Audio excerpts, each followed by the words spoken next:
Yeah. So firstly, guys, I wanted to thank you for your time today with HeyUGuys and joining me for this interview. I know it's a crazy time during COVID-19 around the world, so appreciate your time. I watched the documentary and I found it fascinating and really enjoyed it.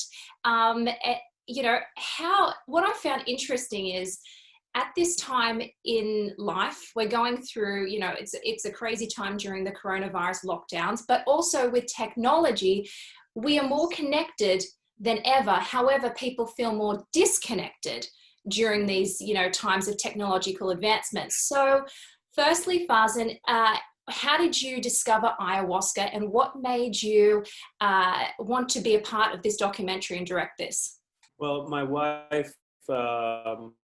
at the time, she was having a hard time with her father's death, and somebody invited her to Costa Rica to try ayahuasca. She had no idea what it was, and she went down there, and it had such a profound effect on her. And she did it with Taita Juanito, who's in our documentary.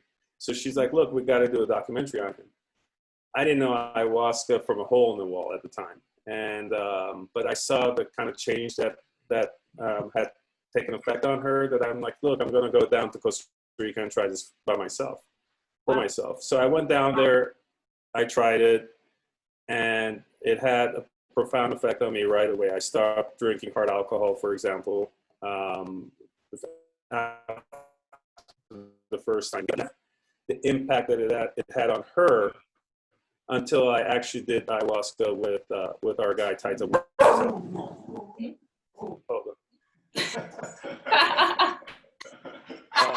Dogs.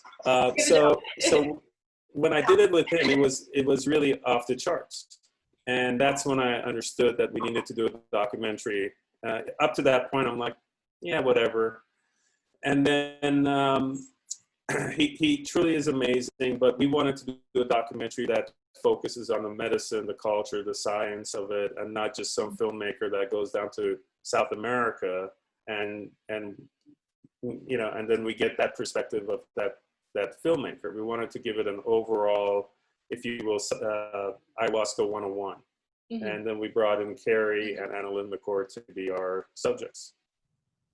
And Kerry, you had quite a successful career in the NFL. So how did your journey lead you to ayahuasca and then Farzin and being involved in this documentary as well? Yeah, I mean, it was similar. I had no idea about it. Actually learned about it from Farzin and his ex-wife or wife at the time. Mm-hmm. And I just remember kind of what he's saying. I just saw how they were reacting to the medicine, and when they got back, just the vibe, the energy they had was a little different, and that interested me. But it was also from my plant days and being able to look deeper into it and start investigating more on it. Mm-hmm. I saw that it had regenerative properties for the brain, and for me, with the concussion stuff and all the head trauma from football, being able to have some kind of regenerative effect or reversing effect on that was the initial drive for me to look into it. But I mean, that was the initial thing, but like seeing them and seeing how they reacted to it was a beautiful thing as well. Wow, I found it fascinating in the documentary how in the Inca culture, they had been using it for almost 4,000 years. And the fact that, I mean, the brew comes from two plants, and the fact that those two plants out of the thousands they could have chosen, that they work so well together to bring about these effects to the body in a healing way, you know? Yeah, you'll think they knew what they're talking about, right? Yeah. Yeah, it's quite incredible, because I feel like, you know, a year ago I hadn't really heard that much about ayahuasca, but I feel like there's this growing movement behind it. And what I liked in the documentary as well was, you know, you sit down with Taita Juanito before you have the ceremony, and I really liked how he guided you through what your intentions were and what you were looking to discover. Can you talk a little bit about that process? Because both of you have sat down with him right before the ceremony and experience that. Yeah, that was the beautiful part about it for me. I mean, going into something that's unknown, number one, to feel comfortable with the person you're sitting with and about to embark on this journey with. But the way that him and his guy, Carlos, his right-hand man, was able to really break it down and give me the meaning, the backstory, a history of the medicine and just really focus on the intent of why I'm there. Like really putting that stuff out there and being honest and being comfortable sharing that stuff was the biggest thing. Because when you're out there, you have zero control. So being able to be in a state where you're comfortable and being able to be free with it was the number one thing for me. So yeah, the consultation before the ceremony was everything. I had to feel that I was in the right place, and I felt like I was in the right place.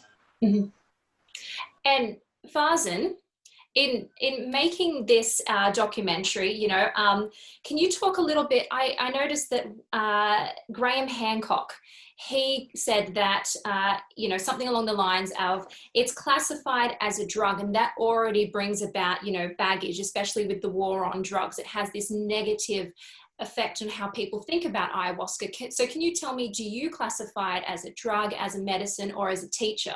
Well, it's a very good question. I think one of the first things that I walked away from my first ceremony was like this, why is this illegal? You know, this doesn't make sense to me. This has very, like, you know, I came out of it feeling like I was a better human being. I was more connected with other humans, with nature.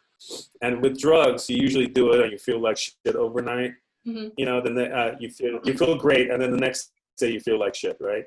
This, you could very much feel like shit all night long because you vomit, you get diarrhea, you know, you feel terrible, you get the chills, and then the next day you feel amazing. You know, that in itself is just the complete inverse, in my opinion, of using, you know, illegal drugs.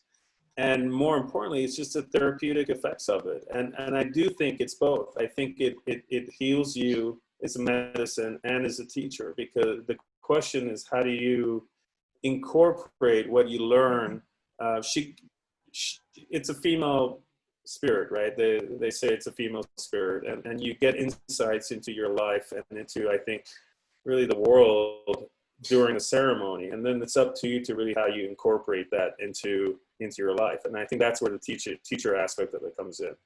But I do think it sheds a lot of if you will, baggage, you know, a lot of traumas that you're carrying around, and you just feel physically the next day, no matter how difficult your night is, you feel like $1 million. And I noticed how in the documentary, you know, the cameras are rolling right up until the ceremony starts. And I respected that because for personal reasons, you know, not to have that filmed.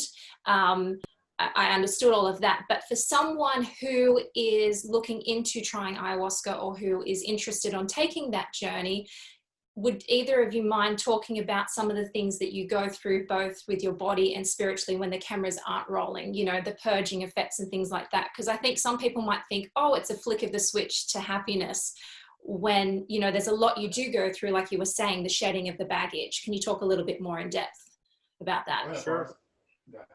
Okay. Well, I think, you know, it's, you know, you drink it, it's really tastes terrible. It's probably one of the, I mean, I can't understand why 2 plants taste so god awful. You drink it, and then for 30, 45 minutes, you get nauseous, you know, and then you vomit. And this isn't just vomiting. This is really purging, right? You're purging from your inner depths. So, and the purging is really the therapeutic portion of it, because you really are shedding, you know, things that you're carrying, emotions that you're carrying. And I think aside from that, then you go into you know, the hallucinogenic portion of it, and that's where you get messages and you're communicating and you're in deep thought.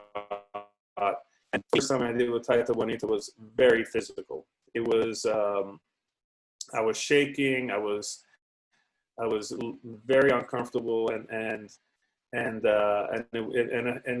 was all night. I mean, literally from the second drink. It's an open bar essentially. You have the first round, and then he calls for a second round. And the second cup I took, it carried me for 6 or 7 hours, and it was very physical. And I can't really describe how tough it was on my body. But you know, but having said all that, every time I do it, I'm like, why am I doing this? I'm never doing this ever again. This is absolute nonsense. And then the next day when you see how amazing you feel, you're like, oh my God, when's the next time I'm doing this? Wow.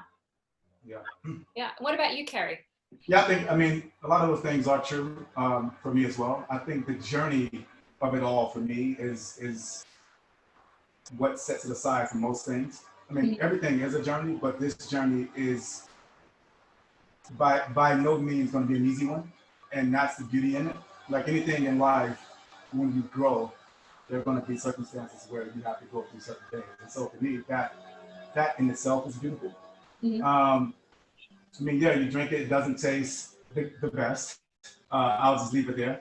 And yeah, just you have these physical reactions, you have these images, you have these visions, you have these just beautiful shapes and prisms and stuff that you just, when you walk around in everyday life, you're not privy to, you don't get to see, because we're so closed off and we're so worried about the next thing instead of being in the moment. And I think with Mother Ayahuasca, you have to be in the moment. It forces you to be there and be present to all the things that are around us and that are available to us. And I think that's the beautiful thing about the ceremony for me. I mean, we can talk about all the physical reactions, the shaking, the stuff that happens, I guess, to all of us individually. I mean, some of those things don't happen to some people. So it's just kind of hard to pinpoint what that looks like for everybody. But I think what looks like ayahuasca for me out of everybody is the growth that's afforded to us if we're open to it. So that's where I will leave it at. Yeah, wow. I think that's, beautiful. And seeing your journey on camera was, thank you for sharing that with us and being so open and vulnerable and allowing us to see that insight and that growth that you experienced. What would both of you like people to take away from watching this documentary? Well, for me, I think the one thing I would want people to take away from it is that it's just that, like, we're not alone. We all feel that individually we're going through so much, and that could be true, but your journey may seem different, but there are so many people that are connected to you in so many different ways, and the journeys will be so similar if you just listen and just be quiet for a little while and be still and let those things come through you, flow through you, and be open to that. And I think as we do that as humans, as just people who care about other people, you can have a great experience on this plane as well. And so I think having ayahuasca kind of push you in that direction, I think we all should have a chance to meet her. And I think that's the beautiful thing about it for me. And I would want people to kind of realize.